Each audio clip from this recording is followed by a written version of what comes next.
Hello दोस्तों, तो आज हम बात करते हैं एक इम्पोर्टेंट टॉपिक के ऊपर जो है आपका एंडो मेम्ब्रेन सिस्टम। ये 11th क्लास के NCERT chapter 8 cell the unit of life. ठीक है, तो इसके बारे में बात करते हैं। इम्पोर्टेंट है, देखते हैं क्या क्या इंपॉर्टेंट है इसमें। देखिए, पढ़ के देखते हैं। While each of the membrane organelle is distinct in term of its structure and function. देखिए, स्ट्रक्चर और फंक्शन के हिसाब से जो है मेम्ब्रेनस ऑर्गेनल जो होते हैं अलग अलग होते हैं। ठीक है, लेकिन many of these are considered together as endomembrane system. लेकिन उनमें से कुछ को क्या कंसिडर किया गया? Endomembrane system. क्यों कंसिडर किया गया? Because because their function are coordinated, क्योंकि इनके फंक्शन जो है कोऑर्डिनेटेड होते हैं। कोऑर्डिनेटेड का मतलब क्या हुआ? एक दूसरे से मिले जुले होते हैं। ठीक है, मतलब एक दूसरे के साथ मिलकर काम करते हैं। ठीक है, इस तरह से, तो इसलिए इन्हें क्या कहा गया है? कोऑर्डिनेटेड। ठीक है, इसलिए इन्हें एंडो मेम्ब्रेन सिस्टम में रखा गया। एंडो मेम्ब्रेन सिस्टम का मतलब होता है जो ऑर्गेनल के पास उसकी खुद की मेम्ब्रेन भी होती है। ठीक है, उसकी खुद की मेम्ब्रेन होती है। लेकिन मेम्ब्रेन की बात करें तो मेम्ब्रेन तो किसके पास होती है? आपकी माइटोकॉन्ड्रिया के पास भी होती है।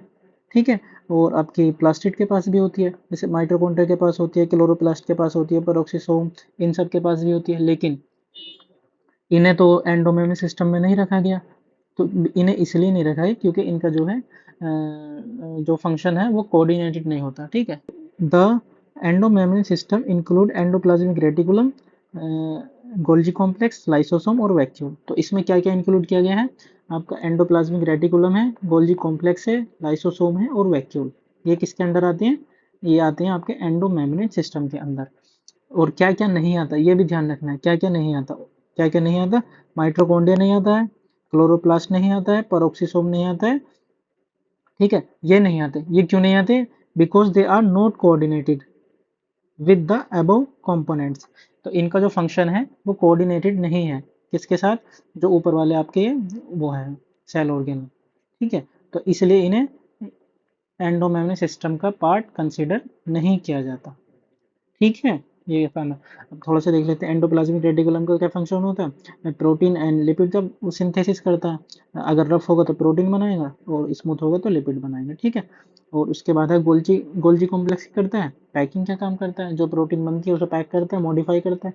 ठीक है, वैक्यूल। इसके बाद है लाइसोसोम। लाइसोसोम क्या करता है? डाइजेशन, मतलब इसके अंदर जो वैक्यूल होता है इसके अंदर वो कई तरह के वो एंजाइम भरे होते हैं। ठीक है, तो वो डाइजेशन में हेल्प करेंगे। और वैक्यूल क्या होते हैं? Dustbin of cell. मतलब जो चीज़ें ज़रूरत की नहीं होती वो सब उसमें चली जाती हैं वैक्यूल में। ठीक है, Like, comment, and subscribe.